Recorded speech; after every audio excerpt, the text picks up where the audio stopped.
Okay to go ahead now then, Sarah?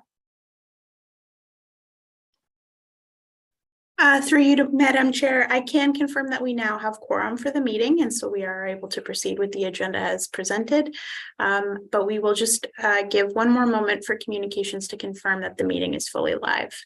Okay. It is live. You can go ahead. Thank you. Okay, thank you. Good afternoon, everyone. I will call this meeting of the Climate Change Task Force to order for October 28th at 1 o'clock. And is there any declaration of interest? And if one should arise, you can declare at any time during the meeting. I know we have no delegations today, so we're on to our first report. And who is presenting this one? Is this Linda or Scott? Linda? I will be speaking to it, Chair. Okay, good. Thanks, Linda. Go ahead. So good afternoon, everyone. We really brought this report forward today primarily as an information report and as an opportunity we hoped to, in a relatively brief fashion, synthesize a lot of information that's been in the media, that's been being discussed locally, provincially, and nationally about some of the intersections between agriculture and climate action. So you'll see that the actual recommendations of the report are first to just receive the report for information, and then secondly, to commit to continue with the agricultural actions laid out in Going Green and Grey. So I'm just going to provide a bit of a verbal summary of the report, and then, of course, welcome any discussion or questions. So the kind of genesis of this report, as I mentioned, was really a lot of local discussion about where are the opportunities for climate action to support agriculture in our community, and also are there any unintended consequences on our agricultural sector from climate action? And so what the report does is provide a summary of some of the climate action that is being proposed and taken at the federal level, and then articulates what's within Going Green and Grey. And I think a really key piece here is that Going Green and Grey identifies the agricultural sector as both a key partner and a major area of opportunity. Going Green and Grey, rather than proposing price-based climate actions, instead is recommending further development of climate-friendly production methods in the agricultural sector, implemented in partnership with the agricultural sector. So I think, I'll probably say this towards the end of my remarks as well, but in putting together Going Green and Grey, we went to the Agricultural Advisory Committee a number of times. We surveyed specifically the agricultural community to kind of inform the recommendations. We are working closely with Grey Ag Services in particular as we look at how to move forward. So this wasn't something that the county produced in isolation. So in terms of, kind of the relationship between agriculture and climate, federally, the estimate is that 10% of all greenhouse gas emissions across Canada come from agriculture. And they come from three main sources. One is enteric fermentation. So that's the burps of our ruminant livestock.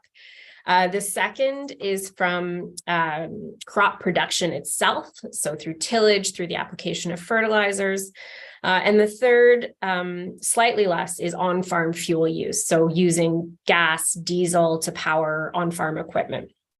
In Grey County, our ability to estimate the greenhouse gas emissions from our agricultural sector is really built upon estimates related to enteric fermentation, and manure management. At this time, or at the time of the initial Going Green and Grey, there wasn't data available about local fertilizer application, nor robust data available about on-farm fuel use. So that's laid out in the Going Green and Grey plan, and it's also identified as an area to improve going forward.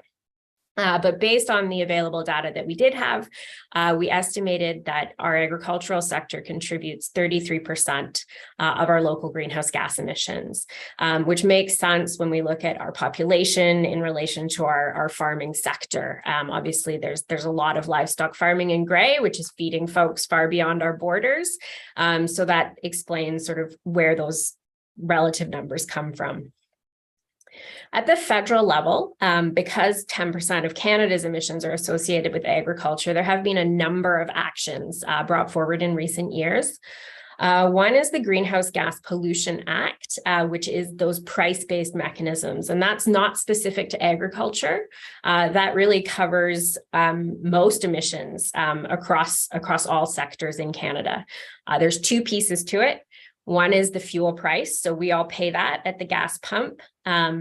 Farmers are exempted from much of that fuel price. Farmers do not pay the fuel tax or the fuel charge on gasoline or diesel used in tractors or trucks or other machinery. They get an exemption from that fuel charge. And they get a partial exemption from that fuel charge for natural gas and propane used in greenhouse operations.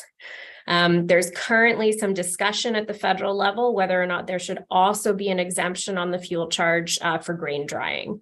So that's before a parliamentary subcommittee at this time. I think it's worth noting that the National Farmers Union has supported that exemption for grain drying. But they have suggested a sunset clause. There is a recognition that there are emerging technologies that are lower greenhouse gas emissions for grain drying. And while those technologies kind of get ready to market and come to scale, there does need to be recognition of the cost impacts to farmers of grain drying fuel charges, but we need to be moving towards those lower carbon technologies. The second pricing mechanism at the federal level is the output-based pricing system. The province has created their own version of this, which is the Emissions Performance Standard, or the EPS. And so that applies to all industries across Ontario, so manufacturing, anything sort of heavy industry. It does not apply to direct on-farm emissions. So for farmers who have livestock or manure or are applying fertilizer that are releasing direct emissions from their operations, that emissions performance standard does not apply. So I think, we want to make sure that we're looking at all sectors. And I think that that exemption from the emissions performance standards on agricultural activities is what underpins some of the other proposals that have come forward federally. Which brings me to one which has received a lot of attention recently, which is around voluntary targets that the federal government proposed around emissions from fertilizer. So there was a discussion paper released this past summer, specifically around fertilizer emission reduction targets. And the proposal from the federal government there was that Canada seek to achieve a reduction of 30% from fertilizer emissions between 2020 and 2030. And certainly there's been lots of good discussion about how that kind of reduction might be possible, what some of the pitfalls of that might be. The two appendices to the report, one is the discussion paper that the federal government issued, and the other is the National Farmers Union's response to that discussion paper. And I think, as is often the case in conversations around climate, it's an effort of leaders to strike a balance between what's really needed from a natural systems perspective, which is over time a pretty dramatic reduction in our application of fertilizer that is producing these emissions, but also recognizing that there's a human system and certainly the criticality of agricultural production and crop production. So how we can transition to something that meets both of those systems' needs. And again, that's the federal proposal. And I think that kind of segues nicely into a bit of discussion about what's in Going Green and Grey, which again does not propose any price-based mechanisms or any specific targets around fertilizer use, but rather seeks to support the ongoing work within our agricultural sector to increase on-farm carbon sequestration through things like multi-paddock pasturing or low or no-till agriculture, crop agriculture. As well as looking at opportunities to reduce on-farm emissions from fuel use and potentially from animal agriculture with some of the innovations in feed or animal management that are starting to surface in that area. One of the specific things we're proposing in 2023 to support Gray farmers in this work is participation in the Experimental Acres project. Experimental Acres was launched this year, 2022, by Our Food Future, which is a partnership between the City of Guelph and City of Dufferin.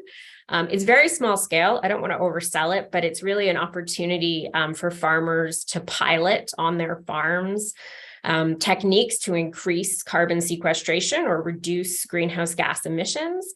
There's a subsidy provided, so that kind of the startup cost of piloting those different techniques is subsidized by the Experimental Acres project. And then there's also a soil scientist who comes, or I guess an agricultural scientist who comes and measures the sequestration or the emission reduction benefit to kind of add to the knowledge creation in this sector.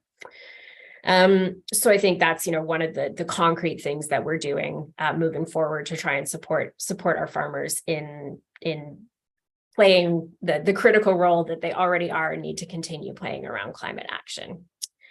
So I can pause there, and certainly if there's any questions, I will do my best to answer them. Thank you, Linda. So, Councillor McQueen or Deputy Warden McQueen, go ahead. Thank you, and thanks for the presentation there, Linda. In Grey County, a big part of what motivates the agricultural or the farmer is the return on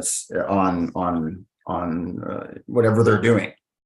So if the price of cattle go down and the price of commodities go up, a lot of times there's less cattle and more cropping, and which in a sense, if you reduce the cattle, it takes care of your burping problem, but then you're tilling more land, which releases more carbon. And on the other side is then all of a sudden the price of cattle are starting to go up. There becomes more and more cattle, and there's less cropping and less fertilizer, but then more burping happens. I guess my point I'm trying to raise is for a farmer in Grey County. And the higher price of farms today is there has to be that look, is there ways of changing their systems of doing things, and there are certain methods of changing it. But the bottom line is, if they're in the business of farming, they still have to make money to pay the mortgage, pay the insurance, put food on the table, and all those things. And certainly you're correct with regards to the exemption of gasoline and diesel and the partial on the propane, which hopefully it gets to be full, because that's, again, farmers produce food, and the other part that is I guess carbon cost base is still the transportation of those commodities from the agricultural sector off to the urban sector or wherever they get not manufactured, but however you want to change to the value additives, whatever that food is. So it would be good, to have, I see you had some conversations with the Soil and Crop. I'm not sure if there was somebody from the beef industry that would be somebody to try to, it's always great to work with those that are in the industry to sort of bring them up to speed on, not saying they're not, in the sense of, you bring them to part of what we're talking about, and are there solutions?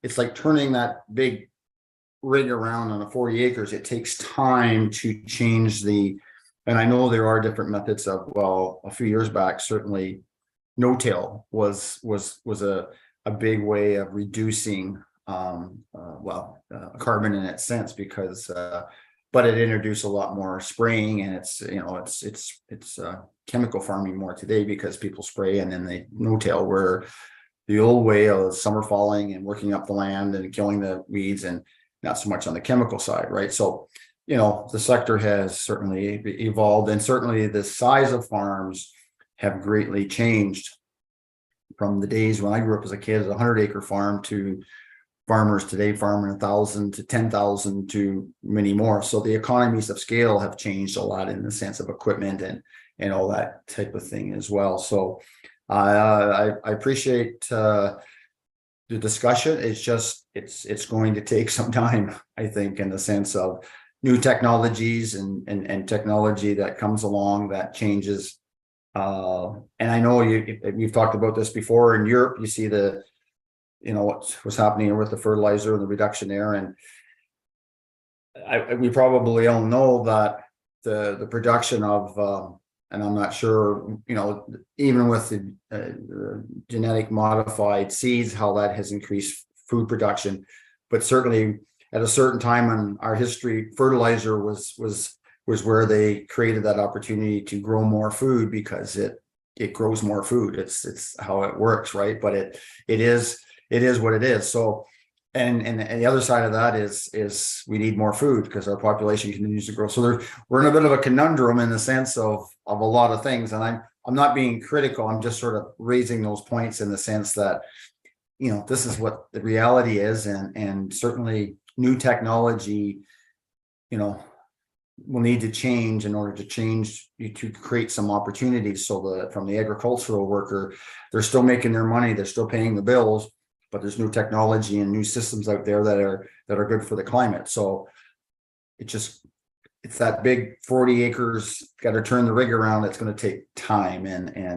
But at the bottom line is it's still all the costs and everything that are associated. And with the exception of dairy and feathers, they always say, you're on a market economy, and it's so many variables with agriculture, because you see what's happening with Ukraine and Russia, how that has changed the commodities, and there's more and more land being produced right now because commodities are up, and that's the cycle. Less cows, less other thing, more cropping, and I think, just one last comment, I think in Grey County, and I think it was mentioned, I think, at an economic, or maybe it was the agriculture advisory, from 2016 to 2021 or whatever the stats were, there's a lot less cattle in Grey County than there was in 2016. So what is, part of that? Obviously, maybe we've already hit our 10% because there's less cattle from that time, but it's fluent, it fluctuates, and and I look at John and out in Southgate with Pallister's Farms. I mean, I don't know if you went to Mr. Pallister and said, you got to cut back on 10% of your cattle. Well, I got this barn, I got this expense, I got this mortgage. There's a lot of variables here, and anyway, I'll leave it at that. And not to be critical, it's just yeah, it's a situation that we're in, and farmers still have to make money, and I'll leave it at that. Thank you for those comments. Is there anything from anyone else? Go ahead, Councillor Woodbury. Thank you. And I agree with Paul. There's so much to it and so many different sides, as we all know. And I think the key is really education and working with the farmers and things like Guelph with the pilot projects that they do and the studies.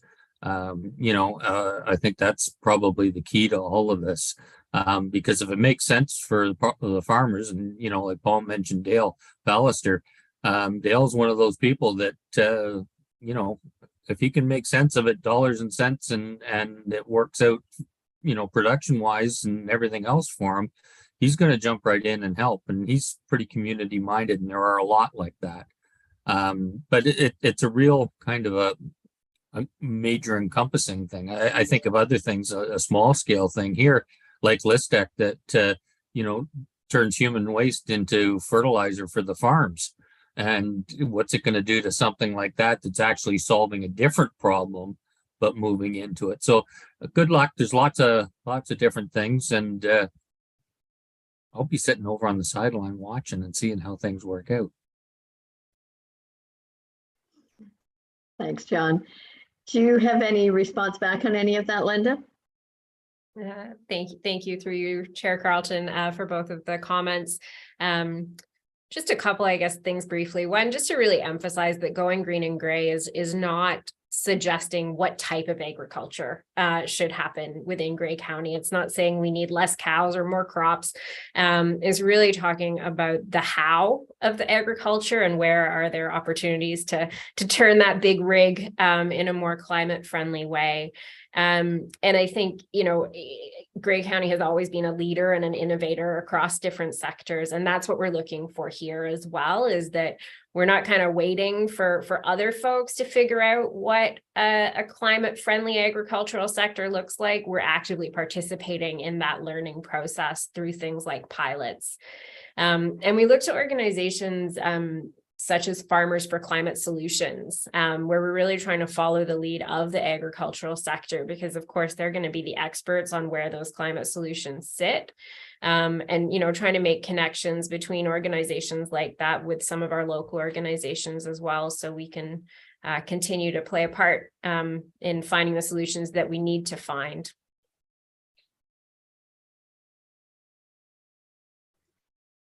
Thank you. Are there any further comments from anyone on the committee? Go ahead, Paul. Just a funny thing. Maybe if you're a goat farmer and you had a chain and a cement block, instead of those people that cut their lawns, we just rent out a goat and they cut their lawn with the goat, and then we'll be ahead of the game because you're saving all that carbon from the lawnmower. Just for fun. Just threw it out there. Thank you.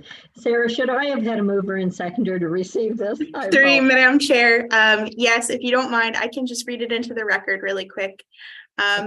So attached to this report is a recommendation that report CAOR-CCTF-12-22 be received for information, and that the County of Grey continue to advance the actions identified in theme 1 of Going Green and Grey related to nature-based climate solutions and agriculture in partnership with the local agricultural sector.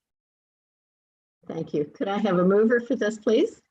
Councillor Hutchison, and seconder, Councillor Woodbury, and all in favor. Thank you. That's carried. So we will move on to the next item as a verbal update. Do I need a mover and seconder here, Sarah, or we're just going ahead with it? Through you, Madam Chair, no mover or seconder are needed for the verbal updates. There is a for information item under correspondence. Yes. Okay, good. Thank you. So verbal update, climate change and official plan amendment number 11. Scott, go. Yeah, great. Thanks, Chair Carlton, and good afternoon to members of the committee. I promise I'll keep this brief. I know you're all sick of hearing about official plan amendment number 11, but we did just want to refresh the memories because some of the topics that got heavily debated at council and committee that maybe we heard more input on weren't necessarily the climate components. And with respect to the climate components, a huge thank you to both Linda and Randy. They did the lion's share of the work on drafting a lot of these policies. But some may recall that Recolor Grey had very high level climate policies because the county was really at our infancy in exploring climate change mitigation and adaptation at that time. And because of the work that Linda and others have done on Going Green and Grey, we have a better understanding of maybe where we should be heading from a policy perspective now. So there's been a number of changes in official plan amendment number 11, things like increasing protection for our waterways, knowing that both from a natural heritage perspective and a hazard perspective, as our climate changes, there's going to be increased pressures there, and certainly working with the 4 conservation authorities that have jurisdiction within Grey will be a key piece there. We've also encouraged working with member municipalities and the agricultural community on waste diversion, and certainly something we heard about at the Agricultural Advisory Committee, working with member municipalities to encourage landfill gas capture and generating energy from that. There's policies that speak to the development of a green building standard, developing a climate lens when looking at development applications and making decisions, promoting electric vehicle charging infrastructure. So perhaps when you have a new commercial development come to town and you're looking at that site plan, one of the questions from the planners will be, okay, where's the EV charging stations? Or even on our own municipal buildings in that regard. There's policies that speak to the transition of Grey's fleet to a low carbon fleet, and certainly council's heard lots on that and through the excellent work that they've done in the fleet review and transportation services. There's all the other policies that speak to incentives, recognizing the fact that maybe some of our municipal municipal community improvement plan programs should include or consider further incentives for energy efficiency in that regard. There's further policies similar to some of the discussions we've already heard today, which speak about collaboration with farmers and our farm organizations, including commodity groups and others. And certainly based on the level of interest we've seen in going green and gray from the agricultural community, we suspect we have some willing collaborators in that regard. There's policies that further encourage the reuse and adaptive reuse of buildings. I think at one of these meetings a number of months ago, or maybe a year ago, someone used the phrase, the greenest building is the one that's already built. If we can save having to build new when we have an existing building we can reuse, then there's a lot of benefits there. And then there's further policies that promote renewable energy in this regard. Finally, one of the policies that's sort of tangentially related to climate change, but it was certainly something we heard a lot from the public on, was further dark sky policies to encourage dark sky friendly lighting. And the hope is that it would not only protect our skies from light pollution in that regard, but we can also work with municipalities and others to look at more energy efficient lighting, and in some cases even less lighting in that regard, further reducing sort of our greenhouse gas outputs in that regard. So that's the general summary. The only other thing I'd flag here, and Randy brought it up yesterday in his presentation to council, is there is the new legislation through Bill 23 that's proposing a number of changes to a number of different pieces of legislation, including the Planning Act. One of the items that's drawing some attention, maybe in the climate community, if you will, is some of the changes to site plan control provisions and how that might impact municipalities' abilities to develop a green building standard in that regard. And so certainly something we're monitoring, as we said yesterday at Committee of the Whole. There will be a report coming forward to the November 10th Committee of the Whole in that regard, on that topic, but just something I'd flag for this committee's attention in that regard. So that's all I have, but certainly if there are any questions, be happy to take any. Thank you, Scott. Go ahead, Deputy Warden. Yeah, thank you for that comment. And just when you mentioned about dark skies lighting, somewhere I guess I made a comment about security around agricultural buildings and that, and then I got an email, and maybe you got circulated. And so I looked at, my son installed a new LED or light saving light on my barn a year or so ago, and I looked at it and it does shine down. And so I thought, oh, I guess I'm good, because I raise that sometimes around the security part of your buildings and business and all that kind of stuff. So maybe inadvertently most of the lighting today is designed that way to shine down. I don't know if that's something that is a new standard or whatever, but it doesn't shine above it. It just shines out like a cone down. So, and it is LED lighting, so it's a different type of light. But anyway, I just made that note. And secondly, the comment I'm going to raise is with changes with agriculture, and you mentioned about energy and the production of renewable energy. I look back at John, help me out. There's a fella who's a farmer. He was on county council, escapes me right now, where he has a solar farm and then his sheep eat underneath it. Don Lewis. That's right. Yeah, Don. So there's an innovative way, and I look at Linda.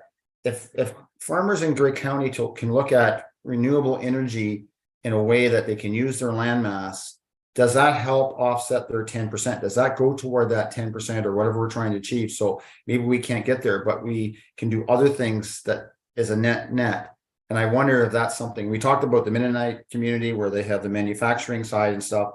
I think that's a real focus that we could be here in Grey County and look at that, because for Don's farm, it's still there's the automatic lawnmowers that keep the grass cut, and he's producing energy. It's a win-win. So we need to think about that, and we have the landmass here, and I know we have snow in winter part of the year, but still it's something that I just think that it's thinking outside the box, but maybe it's achieving the total goal at the very end. And I just wonder if we should try to promote that even more and use Don's farm as an example, because that was always the argument that when you have solar farms, you're taking away from agriculture. But there's an example of thinking outside the box that it's still growing grass that feeds those sheep and they keep it, you know, I just think that's so amazing, right? They'd have to be taller for cows, but anyway, just a couple of things. Thank you for those comments. Scott, I see you have your hand up. Yeah, thanks, Chair Carlton. Thank you for your comments, Deputy Warden McQueen. Certainly on the dark sky lighting piece, that's great to hear that the light you ended up with was facing down. And I know I've received quite an education on this topic from some keen local astronomers, and I can say there is a ton to learn. Some of it, from what I understand, is the direction of the light, and so definitely facing down or having those shelters or the shades that prevent it from going up into the sky is preferable.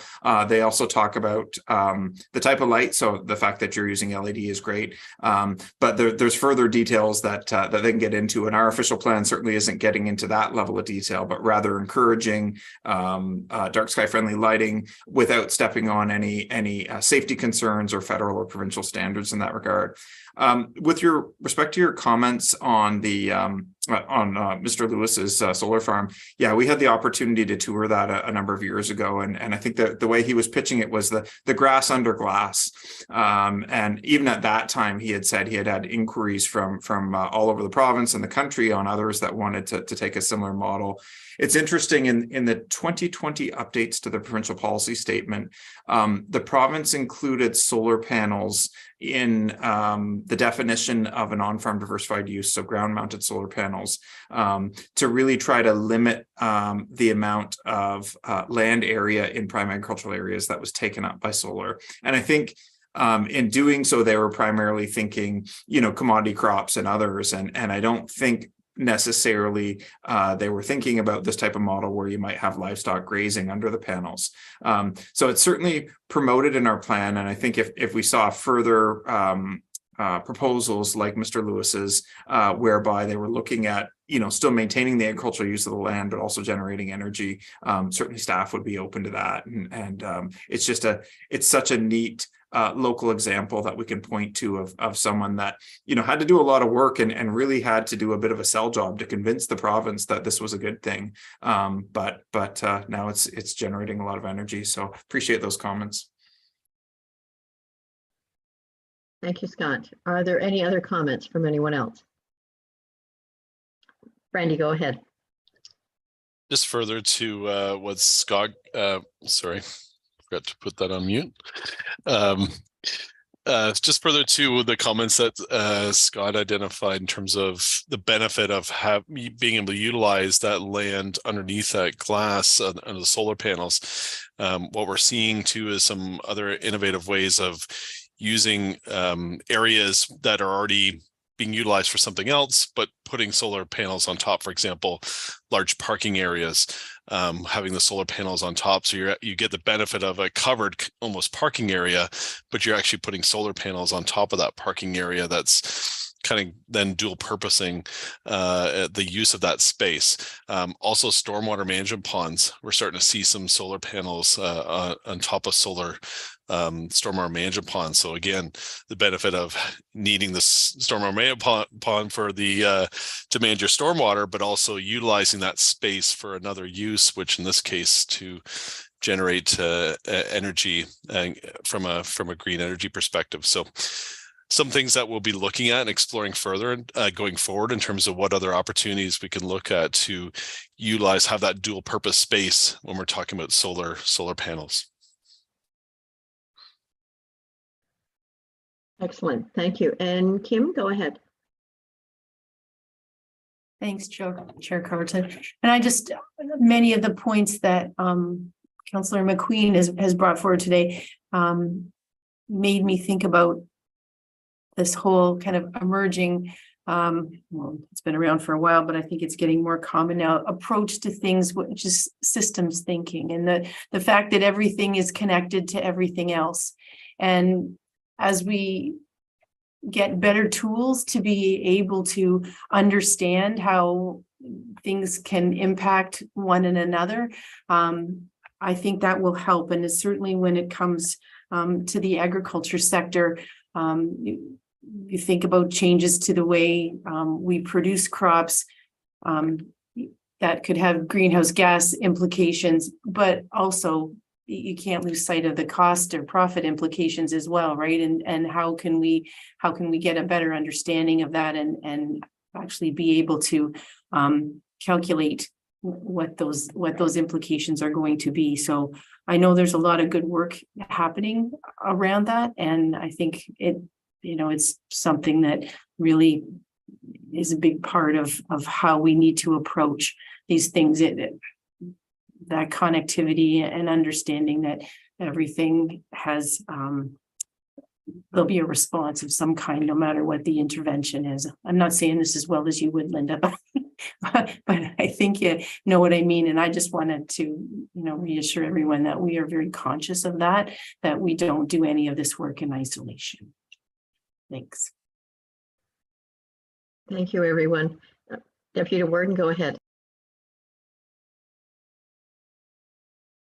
You're muted. You get my mind thinking here. There was something on the radio just the other day talked about vertical farming, and this how it saves water and it saves a lot of things. There's nothing saying we can't put two things together and have renewable energy, creating energy that's growing vertical food. And there's another step of having I think we need to think there as well. And then I see more and more people have greenhouses around that extends the food production, garden food. More and more people are doing that. I mean, we live very much north of southern Florida, where you grow certain things and certain things that California that you have to export during the winter months, which takes fuel, which is carbon, which is a lot of things. Wouldn't it be great if we could start growing? And I know they do have greenhouses in southern Ontario and they're heated greenhouses and stuff, but even taking it a step further, wouldn't it be great that we could do that here in Grey County to grow, cucumbers and tomatoes and lettuce and whatever they grow in vertical farming and all that kind of stuff. It's just a matter of, and then we have a manufacturing group that can manufacture that stuff and mass produce it. And there's a lot of things here I think that we can do. And we have maybe some of these older schools, hospitals, older buildings maybe could be converted into that vertical farming. I don't know. Right? There's a lot of possibility there. We just need to, maybe there's a little bit of seed money that gets somebody thinking, as John said, through the University of Guelph, and just need to plant that seed and stuff. But wouldn't it be great to get a head of lettuce or something here in January that's grown in Grey County, right? For the local restaurant business and all that, how that serves all that part and all that kind of stuff. So I don't know enough about vertical farming and what you can grow and what you can't grow, but I just was hearing something the other day in the video that it is less input, like energy input to grow and water and a lot of different things. So I think that that's something that, and I know that works more for urban settings as well, in urban settings as well. But anyway, just some food for thought. Food for thought. There you go. Anyway. Thank you. And I would agree. I think there is a lot of more areas where energy efficiency and growing of crops and everything can all be combined for the better and for some cost savings, and as well as the climate change. So are there any other comments on any of this? If not, we will move on to the verbal update for Going Green and Grey implementation progress. Thank you, Chair Carleton. So this is just recognizing we're coming to the end of the term of the Climate Change Task Force, and back in April, County Council did adopt Going Green and Grey, wanting to provide a very high level update on some of the implementation activities that have happened since then. So as you likely recall, in Going Green and Grey, we identified 9 priorities. There were 4 foundational pillars, so things that were kind of already started that we knew we needed to expand and continue, and then 5 next steps, so 5 things that we needed to initiate. And those 9 priority actions together gave us almost 80% of our overall greenhouse gas emission reduction, so really big opportunity areas. So speaking to some of those 9 priorities, the first was really around afforestation and habitat protection. It's action 1 in the plan. And when you were at the county building yesterday or recently, you would have seen that we've taken a small, but I think meaningful first step towards naturalizing some of the county's own properties. We had a very successful community event on October 15th. We had about 50 folks come out and spend their rainy Saturday morning with us. Learning about naturalization and also specifically learning about right relationship with the land from the Saugeen Ojibwe Nation's perspective. We kind of tied those two things together and then headed out and got our hands dirty and sort of spent about an hour putting some native trees and shrubs into the ground. And I think, the trees themselves are obviously hopefully going to be a lasting legacy. We see 10, 20 years down the line, they're going to be providing some really great habitat and shade for residents as they walk up to the building. But one of the real successes there was some partnership building that happened with a local community group called Neighborwoods North that really focuses on urban tree planting. So they really championed the project with us, and we brought in the city of Owen Sound and really see it as kind of the beginnings of hopefully other projects such as that. Which we can do in partnership with Grey Sauble Conservation Authority, who also were participants. I've already spoken a little bit about capacity building in the agricultural sector. That is one of the 9 priorities. It's action 3 in the plan. As I mentioned, we're proposing to join the Experimental Acres program in 2023 and continuing to work with Grey Ag Services and some of those other local organizations around opportunities there. Action 11, which Scott referenced in terms of the OPA update, because the recent provincial announcements have given us a little more to consider on this one. But Action 11 is the creation of a green development standard. And this also connects to the correspondence that's on the agenda today, which is really recognizing that, the opportunity to get it right from a climate perspective is when you build something. The cheapest time, the easiest time to build a low emissions building is at day one. And, the more new construction that continues to happen that isn't going to be resilient to our changing climate and isn't low emissions, the more it's going to cost us and the more work it's going to be to retrofit that later. So in terms of what we've been working on so far around the Green Development Standard, we've been having some really good conversations with both the counties of Wellington and Dufferin, who are also committed to Green Development Standard work. And so we're looking at a partnership between the 3 counties to advance this work, to understand what a Green Development Standard could look like here and in the context of the new provincial announcements. And we've also had some preliminary conversations with the Federation of Canadian Municipalities who've expressed an interest in that collaborative project and the potential to provide some supportive funding. So we see that as a really great opportunity. Action 11 in the plan is around residential retrofits. Unfortunately, the folks in our shoes 20, 30, 40 years ago didn't build it right the first time. So we've got a lot of buildings that need some attention. Buildings are a major source of emissions across our community. So Action 12 is specifically around residential retrofits. So what we are looking to do in 2023 is really promote some of the federal offerings. There was launched this year a federal program called the Greener Homes Grant, or I guess the Greener Homes Program, and it includes both a $5,000 grant for eligible homeowners and also the potential to receive an interest-free loan for 10 years, up to $40,000 for home energy retrofits. So we want to make sure that our residents are aware of those opportunities. And so we'll be looking to promote those in 2023. We've also had some really great conversations with the Clean Air Partnership. You may remember that County Council endorsed Grey County joining that organization to be part of a cohort to do a feasibility study. So to really try and dig down into what the residential building archetypes are in Grey. How many folks are living in single family homes? How many folks are living in apartment buildings? Are they heating with gas? Are they heating with propane? Are they heating with wood? And by understanding that built form landscape, being able to kind of target program development. So we'll hopefully be part of a cohort to do a feasibility study around that in the new year as well. And then the last update is just around Action 7. I'm wondering if that's meant to be 17, but specifically around accelerating zero emissions vehicles. So County Council received phase 1 of a regional electric vehicle strategy recently. And endorsed moving forward with a regional approach to getting some level 3, so those fast chargers installed through public-private partnership or partnership with a third party, I should say.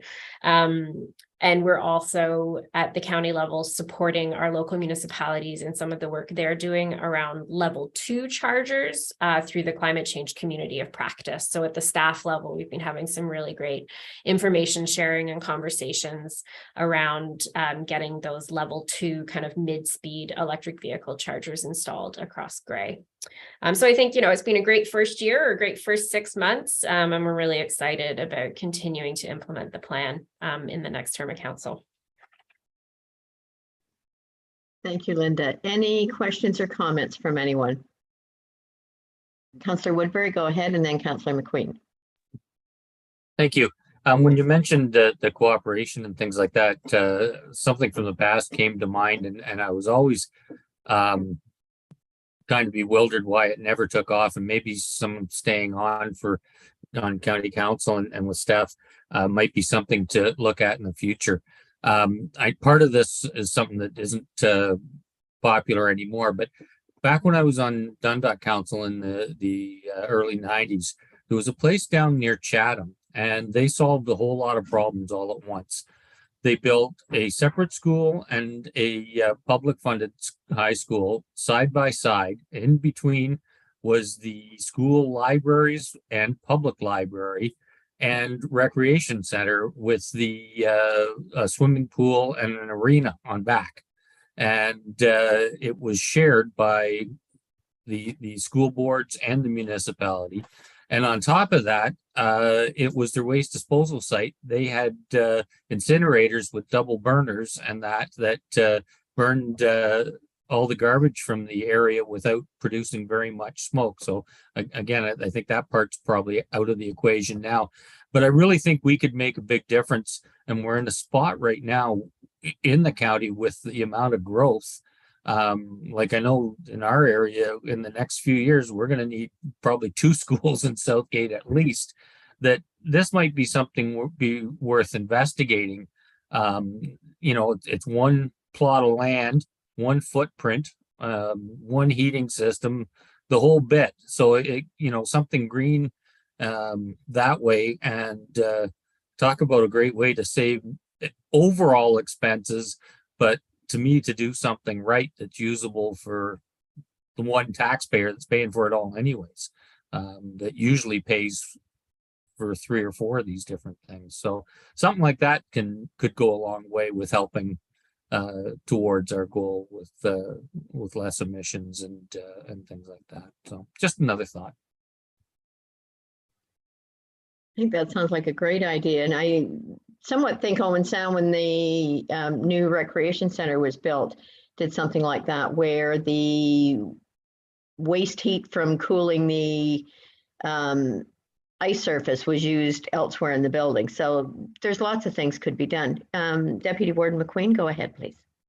Yeah, my original comment, I'll wait till their business, but I think there are cities or towns in Europe, maybe I'm thinking Iceland, where they have the geothermal that comes up that heats the whole town. But there are places where they have a major heating source that heats all the homes. And maybe there's something to look at there as well. So then you have economies of scale from a lot. So yeah, that's some good ideas there. We just need to look afar, and maybe somebody's already invented it. We just need to embrace it. So thank you. Excellent. All good comments. And thank you, Linda, very much. And go ahead, Linda. Thank you for the comments. I mean, just specifically that conversation around district heating or geothermal heating is certainly one that we're having. Scott and I have spoke about it a number of times. There's, a number of different approaches. One is those kind of in sense smaller scale single site where you co-locate a heat source like a swimming pool with a heat source like an ice rink by a heat sink like a swimming pool, and you're able to kind of exchange the heat between those two uses. But another one that's also really expanding rapidly in Ontario is using ground source heat pumps, so geothermal in that sense versus deep geothermal like Iceland, where you're kind of tapping into the molten core, rather just those ground source heat pumps for subdivisions, for new development. There was a subdivision down in Markham that was a partnership between Markham, Enwave, the energy utility, and Mattamy Homes, where rather than each home having its own natural gas powered heating system, instead, there was a district geothermal system that was installed, and that became a utility. So the homeowner didn't need to own the geosystem associated with heating their home, but rather were able to kind of pay a monthly fee the same way you would to a natural gas provider to receive heat from this privately owned geothermal system.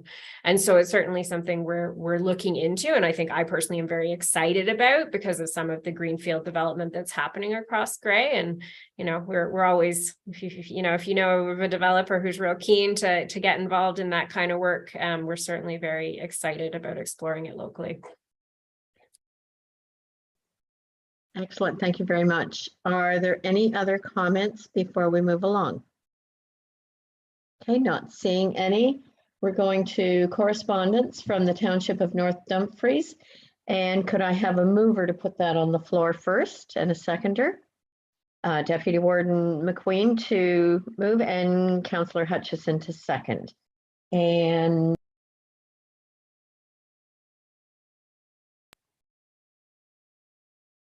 sorry, who is speaking to this one?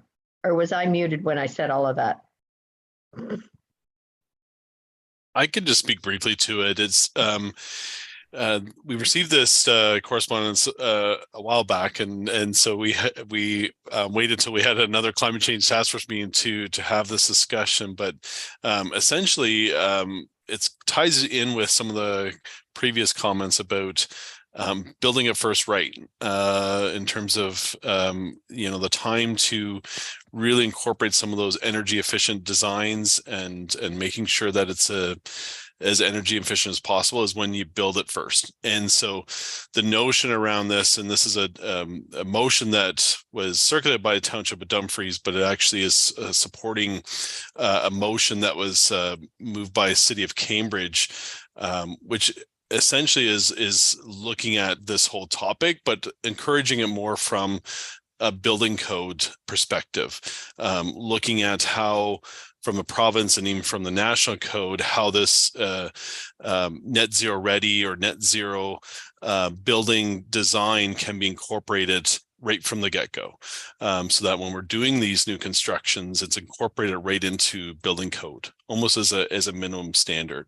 And it's something that I think from a staff perspective, we want to, until that it is incorporated, say, into the building code and the national building code, we want to explore opportunities through the green development standard to see how we can work with developers and others to make sure that when whether it's the county or municipalities are building new buildings or a private developer, that we're considering some of these elements as part of those buildings. But I think this is more in terms of encouraging it right at the code level, so that it's integrated right into the design right from the get-go. So that's something that is the Township of North Dumfries and the City of Cambridge has encouraged the province to consider in terms of incorporating this right into the building code. So at this stage, the motion is to receive it for information. The task force has the ability to change that and recommend, whether or not they want to support that same notion. That's another option. Definitely it aligns with, I think, where from an overall emissions perspective, it's something where we, from a staff perspective, we think we collectively need to go. We need to get to a point where any new buildings are going to be net zero ready sooner rather than later. Because as Linda noted earlier, it's cheaper to do it now than to retrofit it after the fact. So would we then ask this to be forwarded to county council for support, or can we support it from this committee here? What direction? Through you, Madam Chair. If the county, or sorry, my apologies, if the committee were to choose to support the piece of correspondence here today, your support would be forwarded to the county for endorsement at when the meetings are adopted at a future county meeting. So the effect would be the same. Thank you. Okay, so I have Deputy Warden McQueen as the mover and Councillor Hutchison as the seconder. Do we want to change this to being something that we support so it comes forward through our minutes to County Council?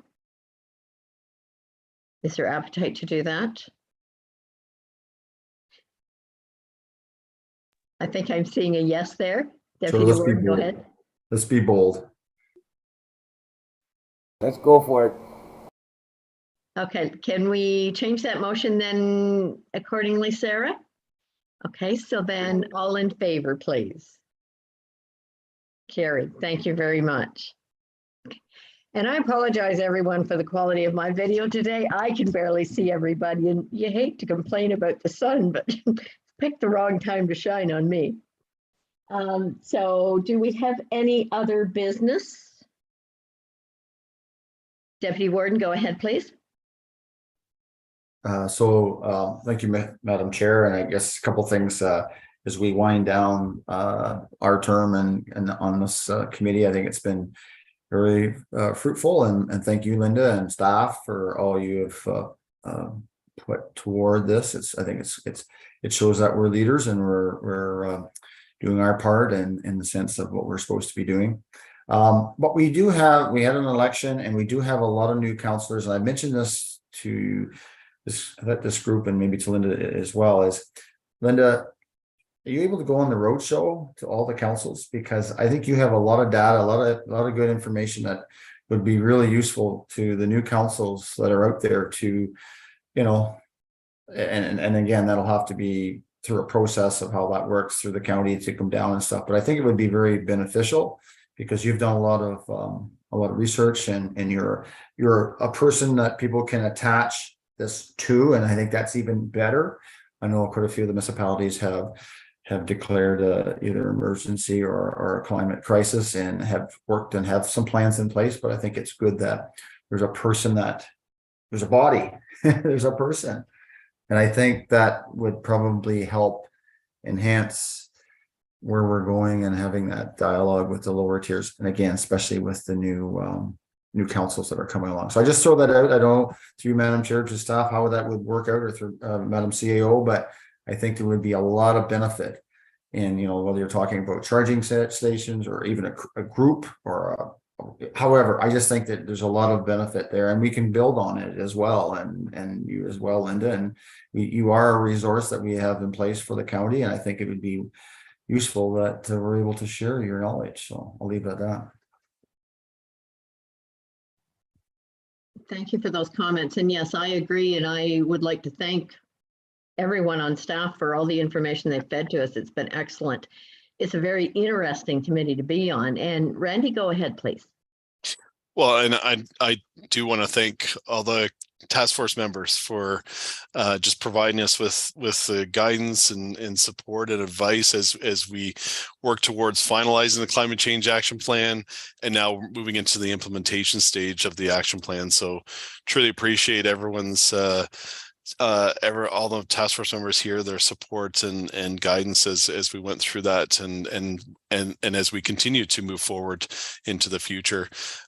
Just in terms of the comments from Deputy Warden McQueen, I think some of the things that we're working on right now is building into council orientation, some of the ongoing initiatives. And so one for sure that we want to highlight is obviously the climate change work and the climate change action plan. So we've actually dedicated a specific time slot for some of that, and that's just an initial part of it, just to get some of the new councillors updated in terms of where we're going, and there's going to be lots more opportunities for those discussions for sure.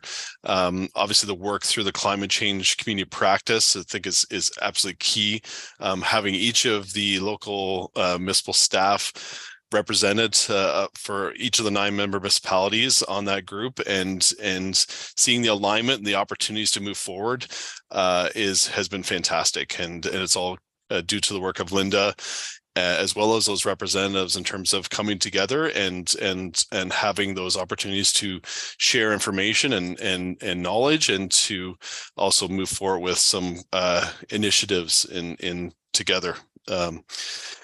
We also, and there will be some proposals coming forward as part of the 2023 budget around community outreach and engagement that you'll see, and so that's something that we want to look as an opportunity to be able to move forward again in partnership with our local municipalities, and we see opportunities there to just again work together with our member municipalities, but also to spread that outreach across the community and work with our various sectors in terms of moving forward with the implementation of our action plan. So that's something you'll hear further about. In terms of a roadshow, and maybe I'll turn this over to Kim in terms of the plan maybe going forward, in terms of in the past we've had obviously the Kim and the warden to go do a road show, and if there's opportunities through that venue at least to share some of the climate change work, as well as all the other corporate projects and initiatives that are ongoing, it's something that we can explore further. But maybe I'll turn over to Kim for some thoughts there. Oh, thanks, Randy. And I think you've covered a lot of the outreach and engagement thoughts that we've built in, but absolutely, we recognize how important it is that we can't do this work alone, that it's so important that in each of your individual municipalities and communities, people understand this work, they can support the work, they see themselves in the work. And so certainly Linda has 150% support of Randy and I to keep doing what she does, because she does it so wonderfully well. And as Randy mentioned, I think there's opportunities there for us to, put some additional effort behind that. It's a big county. There's lots of things going on, and community, you can never communicate enough. So we really do want to make that a big priority of moving this work forward. Councillor Woodbury, go ahead.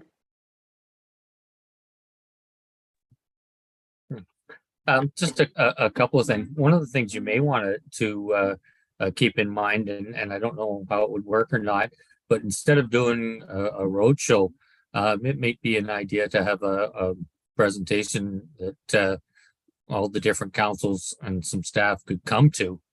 So you're only doing it once, and you could do it with the climate control and a few of the other initiatives, and that way it wouldn't be as time consuming for staff. But that's just another side thing that you could think of. What the main thing I wanted to say was just thank you to staff for this. You sure make this committee look good, and you make it look like we really know what we're doing with all the information you've given us, and allowing us the ability with using that information to come up with some direction and stuff like that. So I can't thank staff enough for what you've done with this. Thank you, and I totally agree. Councillor Hutchison, go ahead. Thank you, Madam Chair.